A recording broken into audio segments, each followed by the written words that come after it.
ஆத்ம வணக்கம். ஆத்மபிதா சுவாமி சிவானந்த பரமஹம்சர் அவர்கள் அருளிய நமக்கு ஆகாசம் சிரசு. நமக்கு பிரகாசம் உண்டாவது எங்கிருந்து? இதோ காணுகிற ஆகாசத்தில் இருக்கின்ற சூரியனிலிருந்து. அதற்கு ஒரு காலும் இடமில்லை.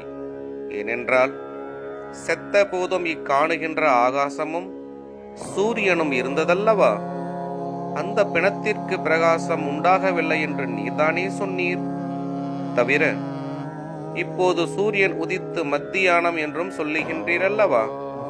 இதோ இந்த சமயத்தில் ஒருவர் இங்கே படுத்து தூங்குகிறார். இப்போது இவருக்கு யாதேனும் பிரகாசம் உண்டா? இல்லை. என்ன காரணம்? நீர் சொன்ன ஆகாசமும் சூரியனும் இல்லையா? இவருக்கு ஏன் பிரகாசம் உண்டாகவில்லை? இவர் தூங்குவதால். அப்படி என்றால் இவருக்கு எப்பொழுது பிரகாசம் உண்டாகிறது? தூக்கம் விழித்த போது. அப்பொழுது எங்கிருந்து பிரகாசிக்கிறது? அவனவனில் இருந்தே ஆகும். அவனவனில் எங்கிருந்து பிரகாசிக்கிறது? அவனவனில் உள்ள ஆகாசத்தில் இருந்தே. அந்த ஆகாசம் எது?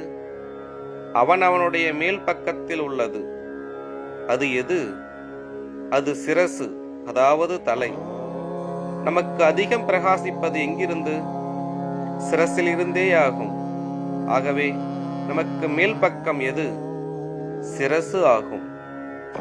அதுவுமன்றி ஆகாசம் காண முடியாததென்று சொல்லப்படுகிறது. அப்படி என்றால் நீர் சொன்ன ஆகாசம் இதுவா இருந்ததானால் இதோ பாருங்கள், காணப்படுவதில்லையா? காணப்படுவதுண்டு. அப்போது ஆகாசத்தை காண்பதற்கு முடியாதது என்று சொல்லுவதற்கு இடமுண்டா? இடமில்லை. அதனால் நமக்கு காண முடியாத பொருள் அவனவன் சிரசாகும்.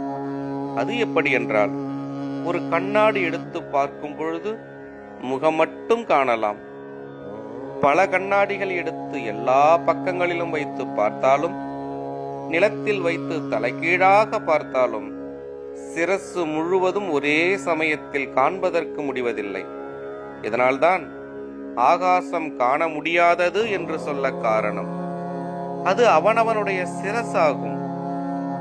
நமக்கு ஆகாசம் சிரசு தொடரும். ஆத்ம வணக்கம்.